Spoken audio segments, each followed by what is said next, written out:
अभी विप्लव जी बात कर रहे थे वुमेन एम्पावरमेंट की। कितना हुआ इनकी तरफ मुझे मालूम नहीं, हालांकि मुझसे ज़्यादा भारतीय जनता पार्टी वालों को और कोई नहीं जानता। जितने बैठे हुए हैं उन सबों से सबसे संभवतः पुराना मैं ही होऊंगा और इनको मैं भली भांति पहचानता हूँ। बात महिला की करेंगे लेकिन महिला के लिए कुछ करेंगे नहीं। ये हमारी लीडर हैं जिन्होंने 40% सांसद इस लोकसभा के अंदर यहाँ पर ममता जी ने भेजा है। Very good. हमने सुना था कि 2022 में 5 ट्रिलियन इकोनॉमी बनेगी। 2014 में जब सरकार आई थी तो मैं भी उसी तरफ था और मैंने सुना था जब ये कहा गया था कि न खाऊंगा न खाने दूंगा, तब मैंने 400 करोड़ का भ्रष्टाचार जिस खेल ने मुझे आन बान शान मान मर्यादा जिस देश के लिए मैं खेला, वहां पर 400 करोड़ का घोटाला हुआ था, मैं लेकर गया था। लेकिन उस घोटाले के ऊपर कोई चर्चा नहीं हुई। मुझे जिस प्रकार से विभीषण को लंका से निकाल दिया गया था, मुझे भी उसी विभीषण की तरह उस लंका से बाहर निकाल दिया गया। मैं एक एक चीज और राज इनके जानता हूं। मैं उस विषय पर अधिक नहीं जाऊंगा। महिलाओं के बारे में क्या इनकी राय है वह भी मैं जानता हूं।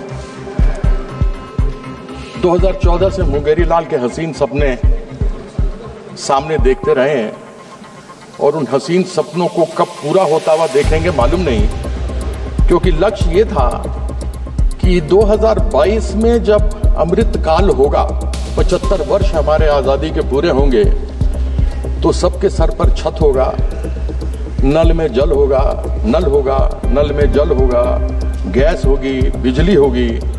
लेकिन यह लक्ष्य 2047 पे चला गया। जो 2022 में होना था वो 2047 पे चला गया। इस सदन में कितने जिंदा होंगे नहीं होंगे मालूम नहीं, वो लक्ष्य देख पाएंगे या नहीं देख पाएंगे। यह रूप है, स्वरूप है कि इतना आगे बढ़ा दो कि इंसान पूछने वाला ना रहे। 5 ट्रिलियन इकोनॉमी बढ़ाने की बात है। बात यह भी थी कि 2 करोड़ नौकरियां हर साल लगेंगी। यानी मैं 11वां साल न लेके केवल 10 साल ले लूं तो 20 करोड़ नौकरियां होती। और एक परिवार में 5 व्यक्ति ले लूं तो 100 करोड़ लोगों का इज्जतदार जिंदगी जी सकते थे। वह 20 करोड़ नौकरी करते और उनके साथ 5-5 परिवार में रहते तो 100 करोड़ लोगों को आराम से जीवन पोषण हो सकता था। लेकिन बार बार सुनने को यही मिलता है कि मोदी जी 80 करोड़ लोगों को 5 किलो राशन दे रहे हैं, 25 करोड़ लोगों को अभी गरीबी रेखा से निकाला गया, यानी कि 105 करोड़ थे गरीबी रेखा के नीचे। मैं ये कहना चाहता हूं, पैसा किसका है? जो राशन आ रहा है वो पैसा किसका है? वह पैसा उन लोग 2% लोगों का है 140 में से जो इनकम टैक्स देते हैं। कम से कम उन इनकम टैक्स वालों को तो धन्यवाद कर दीजिए कि आपके द्वारा जो कर लिया जा रहा है उसके माध्यम से 80 करोड़ लोगों को अनाज मिल रहा है। लेकिन वो नहीं करेंगे, बात करेंगे मोदी जी की। कभी भी देश में जो लोग हैं उनको कभी धन्यवाद किया जाए सो नहीं होगा। 5 ट्रिलियन इकोनॉमी की बात होती है, पूंजीपतियों के 14 लाख करोड़ कर्जा को माफ कर दिया जाता है। माफ कर देते हैं। उनको 20% टैक्स लगता है, हमको 30% टैक्स लगता है। और जब हमको 30% टैक्स लगता है तो अगर 36 लाख रुपया कोई महीने में कमाता हो, उसका अगर 30% टैक्स आप पूरा साल का लगा लें तो 10 लाख रुपया उसका चला गया, यानी 3.25 महीने का टैक्स गया। उसके ऊपर जीएसटी लगा ली तो 1.5 महीने का जीएसटी भी 18% खाने पीने सब पर लगा हुआ है, वो चला गया। मतलब 5 महीने का उसकी आमदनी जो है वो टैक्स में चली जाती है। पूंजीपतियों को 14 लाख करोड़ रुपया माफ कर दिया जाता है। लेकिन यही किसान जो यहां आकर सीमाओं पर 700 लोग मारे गए, जिनकी शहादत हुई, वह जब अपनी मांग करने के लिए आते हैं तो उनसे पूछा नहीं जाता।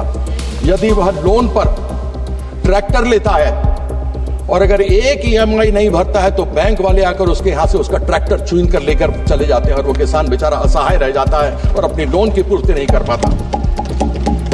जो गरीब आदमी लोन पर मोटरसाइकिल खरीदता है और हमारे घर में आकर के लोगों के यहाँ खाना बांटता है, आप लोग मंगाते होंगे, आप लोग भी स्विगी से, जोमेटो से, ब्लिंकिट से, वह बेचारा अगर EMI नहीं दे पाता तो आप उसका मोटरसाइकिल जब्त कर लेते हैं, उसके रोजगार का जरिया खत्म, उसका परिवार फिर भूखों मरता है। यह गरीब लोगों के साथ इन लोगों की इस प्रकार की प्रथा है। 30% टैक्स, 2 करोड़ लोग, 2% यानी 2.8 करोड़ लोग, 140 करोड़ लोग में 2% लोग इनकम टैक्स देते हैं, यानी 2.8 समझिए 3 करोड़ लोग देते होंगे, 3.5 करोड़ देते होंगे, 4 करोड़ देते होंगे। वह उनको 30% में आप 12 लाख की छूट देते हैं, लेकिन एक गरीब आदमी जिसको आप 80 करोड़ लोगों को जो 5 किलो अनाज देते हैं, उसको तो न तेल मिलता है, न मसाला मिलता है, न उसके पास गैस खरीदने की क्षमता है, वो बेचारा क्या करे। ऐसे में GST पर तेल हो, साबुन हो, घी हो, पनीर हो, दूध हो, आटा हो, चावल हो, सब पर आपने GST लगाया हुआ है। और वो GST चाहे पूंजीपति हो, चाहे मध्यम वर्ग का आदमी हो, चाहे गरीब आदमी हो, सबको ही बराबर से देते हैं। अगर डायरेक्ट टैक्स जिसमें फायदा केवल वह 2% लोगों को हुआ जो इनकम टैक्स दे रहे हैं, अगर इनडायरेक्ट टैक्स में यानी GST में यदि कमी की जाए तो फिर सब 140 करोड़ लोगों को फायदा हो सकता है, उनके खरीदने की क्षमता बढ़ सकती है। लेकिन वो सोचेंगे नहीं। मैंने एक बार पूछा था, यहां राज्य मंत्री जी बैठे हैं, इनसे मैंने कहा था कि आप क्या करते हैं, GST में कमी क्यों नहीं लेकर के आते हैं? तो मुझसे खड़े होकर इन्होंने जवाब दिया कि पश्चिम बंगाल का भी नाम GST में है। सर मैंने कहा यहां बैठे हुए उनको दिखाया, हुजूर आपके बिना मैं कहीं जा ही नहीं सकता। आपके बिना कहां जाएंगे मालिक? इन्होंने जवाब दिया कि पश्चिम बंगाल भी उसी में है। बिल्कुल मैं मानता हूं कि पश्चिम बंगाल भी उसी में है। टोटल 31 है राज्य, जिनमें से 20 यानी 16 में बीजेपी और 4 और मिला दे तो NDA मिलकर के 20 राज्यों के अंदर इनकी सरकार है। 11 राज्य वो गैर भारतीय जनता पार्टी के हैं, टोटल हो 31। साथ में इन्होंने प्रावधान GST में किया हुआ है कि केंद्र सरकार जिस दिन GST की मीटिंग होगी, जितने सदस्य बैठे होंगे उन सदस्य की 1/3 वोट का पावर सेंट्रल गवर्नमेंट के पास होगा। यानी अगर मान लीजिए 31 का फुल हाउस हो, उसमें से 1/3 इनको तो 10 हो गया, 21 तो 10, 31 हो गया, 11 इधर हैं। तो फिर जब आपके हाथ में इतनी ताकत है, आप GST काउंसिल की बात करते हैं,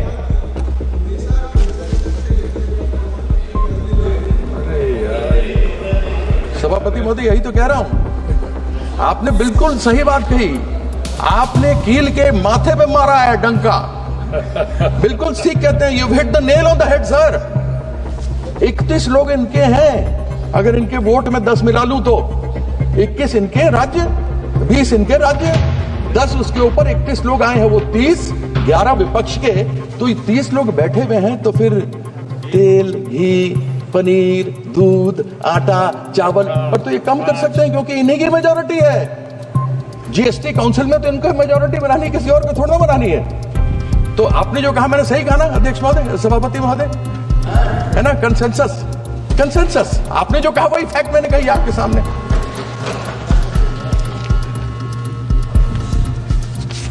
एक बार हमने सुना प्याज की बात, हमने सुना कि माननीय वित्त मंत्री महोदया ने कहा कि उनसे पूछा गया कि प्याज के दाम बहुत बढ़ गए हैं। उन्होंने कहा मैं प्याज खाती नहीं इसलिए मुझे दाम मालूम नहीं। सभापति महोदय, पेट्रोल और डीजल तो हम लोग भी नहीं खाते, लेकिन दाम तो मालूम है। Petrol diesel, yes, no we don't eat petrol diesel like she doesn't eat onions, but yet we know the price. Price तो हमको मालूम है साहब कि पेट्रोल डीजल के दाम क्या है। और सेंट्रल गवर्नमेंट ने पेट्रोल डीजल के अंदर पेट्रोल में 19.9 प्रति लीटर का एक्साइज लगाया हुआ है। डीजल में 5.8 रुपए प्रति लीटर का इन्होंने एक्साइज लगाया हुआ। ये बढ़ाया है इन दिनों में। जिस समय स्वर्गीय मनमोहन सिंह जी हमारे प्रधानमंत्री थे, उस समय कच्चे तेल की कीमत $112 प्रति बैरल थी। तब उस समय, दिल्ली की बात करता हूं, 65 रुपए प्रति लीटर पेट्रोल था।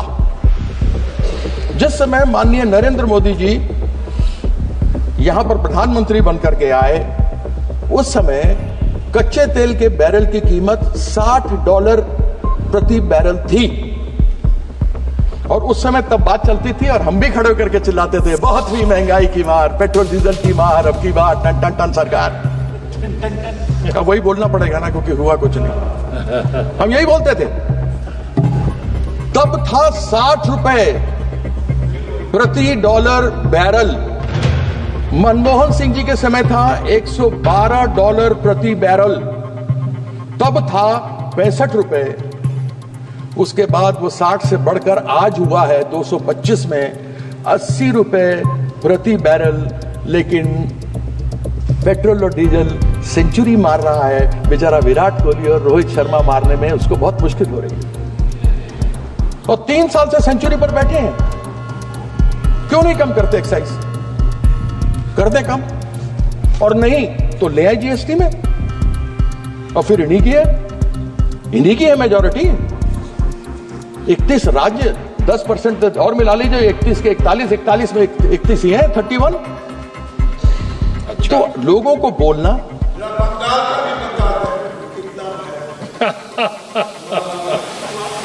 अध्यक्ष जी, इनका जवाब दे दूं? आप कहें तो दे दीजिए। सबसे कम दाम अगर पेट्रोल और डीजल के कहीं किसी राज्य में है तो वो पश्चिम बंगाल के अंदर जाइए, गिरिराज जी, अपने बिहार से भर के आइए। माननीय मंत्री जी ने खड़े होकर आपसे कोई जवाब नहीं पूछा, इसलिए आप अपनी बात करें। अरे यह मेरे घर में आके मेरे पास एमएलसी बनने के लिए बैठा करते थे 1999। ये बात नहीं, ये पर्सनल ये आप व्यक्तिगत आक्षेप नहीं करेंगे इस तरीके से। ये मुझे बताएंगे। ये इनको बात करने के तरीका नहीं, इनको बात करने की तमीज नहीं। माननीय कीर्ति आजाद, यह भारतीय जनता पार्टी के संस्कार हैं। आप कृपया, ये भारतीय जनता पार्टी के संस्कार हैं। बैठ जाइए। जिनको बात करने का तमीज नहीं, आप अपने से बड़ों से कैसी बात की जाती है इनको ये नहीं मालूम। आप अपने सदन में किस तरीके से बात की जाती है इनको ये नहीं मालूम। ये तुम करके बात कर रहे हैं, मैं इनसे आप करके बात कर रहा हूँ। लेकिन आजाद जी नहीं कर सकते। आप बैठ जाए। इनका भगवान कुछ नहीं कर सकता। माननीय मंत्री बैठ जाए। इनका कुछ नहीं कर सकता। माननीय मंत्री, ठीक है, ये देखिए आप करके बोलते हैं। माननीय कीर्ति आजाद जी, मैं आपसे बात कर रहा हूँ। बहुत वरिष्ठ हैं। ये आपसे बात, फिर वही बात आप कर रहे हैं। फिर वही बात आप कर रहे हैं। ये रिकॉर्ड में नहीं जाएगा। ये रिकॉर्ड में देखिए, आप देखिए आया था। आप बैठ जाए। माननीय मंत्री जी, आप बैठ जाए। माननीय मंत्री, ये आप बिल्कुल सब रिकॉर्ड में जाएगा। इस तरह के आक्षेप आपसे अपेक्षा नहीं है। माननीय कीर्ति आजाद जी, इस तरह का आक्षेप बोलेंगे तो मैं आप किसी माननीय सदस्य के ऊपर नहीं, आप सर ये तमीज आप बजट पे बोलिए। नहीं, लेकिन माननीय कीर्ति आजाद जी, आप बजट पे बोले। आप इस तरीके की बात किसी के ऊपर व्यक्तिगत आवाज आप सुन रहे हैं? आप सुन रहे हैं क्या बोल रहे हैं? आप उनका रिकॉर्ड में नहीं जा रहा। रिकॉर्ड में नहीं जा रहा। उनका रिकॉर्ड में नहीं जा रहा। आप क्यों संज्ञान ले रहे हैं? रिकॉर्ड में नहीं जा रहा। आप संज्ञान मत लीजिए। लेकिन आप क्यों करते हैं? नहीं, आप बैठे रहिए। आप कीर्ति आजाद जी को मैंने सभापति जी 1.7 करोड़ रुपया जो पश्चिम बंगाल का बकाया है, वह 1922 से पश्चिम बंगाल को नहीं दिया गया, जिसमें एक जीएसटी है। 2022 से नहीं दिया गया। 2022 से क्षमा कीजिएगा, 2022 से नहीं दिया गया। रिपीट कर दो फिर से। कितना पैसा? 1,70,000 करोड़ रुपया जो पश्चिम बंगाल का हिस्सा है, 2022 से पश्चिम बंगाल को नहीं दिया गया। उसमें हिस्सा जीएसटी का भी है। जीएसटी फेडरल इकोनॉमी है तो फेडरल जीएसटी तो आना चाहिए। आपने आवास का पैसा नहीं दिया, वो पश्चिम बंगाल की नेत्री ममता बंदोपाध्याय ने लोगों को आवास को दिया। इन्होंने स्कूलों के लिए नहीं दिया, सर्व शिक्षा अभियान के लिए नहीं दिया, वह भी पश्चिम बंगाल की नेत्री ममता बंदोपाध्याय ने अपने बजट से दिया। करेक्ट। घर नहीं मिले, उसका भी बजट पश्चिम बंगाल की नेत्री ने दिया। इन्होंने आपत्तियां उठाई, आपत्तियों का जवाब दिया गया, यूटिलाइजेशन सर्टिफिकेट दिया गया, सब कुछ हो गया। जीएसटी काउंसिल में बैठक हुई, जीएसटी काउंसिल में बैठक हुई, हेल्थ यानी स्वास्थ्य को लेकर सब बातें हुई। उसमें हमारे स्वास्थ्य साथी जो ममता बंदोपाध्याय की सरकार वहां चलाती है, उसको सबसे बढ़िया कहा गया। वह स्वास्थ्य साथी जो महिला, सबसे बड़ी महिला एक परिवार में होती है, उनके नाम से एक कार्ड होता है, और प्राइवेट हो या पब्लिक हो, महिला, उनके पति, उनके माँ बाप, उनके सास ससुर, उनके बच्चे सभी किसी भी निकटतम अस्पताल में जा सकते हैं, उपचार करा सकते हैं, और डायरेक्टली सरकार की तरफ से पैसा वहां पर हॉस्पिटल में दिया जाता है, इंक्लूडिंग प्राइवेट हॉस्पिटल। लेकिन हमारे जो यहां से मिलता है उसमें अनेकों मानक है, छत है तो नहीं मिल सकता, मोटरसाइकिल है तो नहीं मिल सकता, साइकिल है तो नहीं मिलेगा, और 2011 के सेंसस से है, कृपया यहाँ पर सभी को मिलता है। कृपया संक्षिप्त करें, 15 मिनट हो गया। जी, मैं खत्म बात कर रहे हैं भाई। अब ये कहते हैं कि साहब इन्होंने मानक तय किया। अब ये मैं जानना चाहता हूं कि संविधान के किस प्रावधान में या किस धारा में ये लिखा हुआ है कि किसी एक रंग का पर आप स्कूल को अगर आप रंगेंगे या अस्पताल को रंगेंगे तभी आपको पैसा मिलेगा? क्या हिंदू धर्म में एक ही रंग है, या हिंदू धर्म में अनेकों रंग हैं? हमारे सनातन में अनेकों रंग हैं। यह चाहते हैं कि केवल भगवा में रंग दें, लेकिन भगवा के अनेकों भी रंग हैं। जो महादेव के सिर में चंद्रमा इठलाता है वो सफेद है, सोमवार सफेद है, सफेद रंग है चंद्रमा का। मंगल हनुमान जी का है तो लाल है, बुद्ध प्रकृति है तो हरा है, बृहस्पति देवताओं के गुरु थे इसलिए पीला है, शुक्राचार्य राक्षसों के गुरु थे इसलिए राख है, शनि महाराज हम सब जानते हैं कि वह काले या नीले हैं, और हमारे जो सूर्यदेव हैं वह इंद्रधनुष हैं, सतरंगे हैं, उत्तर में शिव हैं तो सफेद है, दक्षिण में अयप्पन है तो काले हैं, पूर्व में माँ काली है तो लाल सिंदूर और लाल टीका है, पश्चिम में गणेश है तो पीला है। फिर केवल भगवा कैसे मेरा हिंदू धर्म का रंग है, मुझे समझ नहीं आता। Very good. क्या चंद्रमा को भगवा करेंगे? ठीक है। क्या हनुमान जी को भगवा करेंगे? क्या मेरी बहन, बेटी, माँ के सिंदूर, लाल सिंदूर को और लाल टीके को भगवा करेंगे? मेरे पश्चिम बंगाल का रंग सफेद और नीला है। नीला शनि महाराज का रंग है। नीले को ये भगवा करना चाहते हैं 2021 में। तो 2021 में तो जब इन्होंने नीला करने के लिए आया था, जब ये अपना ध्वज गाड़ने आए थे, तो 2021 में तो शनि महाराज का ढैया लग गया। इस बार जो आएंगे ना 2026 में, इस बार 7.5 लगने वाला है। इस चीज का आपके एक सदस्य को और बोलना, मैं आपके एक सदस्य को और बोलना करता हूँ। बहुत बहुत धन्यवाद। समय बोलने को बहुत कुछ था, लेकिन मेरे भाई साहब ने समय ले लिया, इस कारण से मुझे अपना वक्तव्य को छोटा करना पड़ रहा। मैं आपका धन्यवाद करता हूँ। धन्यवाद। धन्यवाद। श्री अरुण नेहरू। सच्ची और निष्पक्ष खबरों के लिए हमारा साथ दें। इंडियन न्यूज सोर्स को सब्सक्राइब करें और हमें आपके समर्थन की ताकत बनाएं।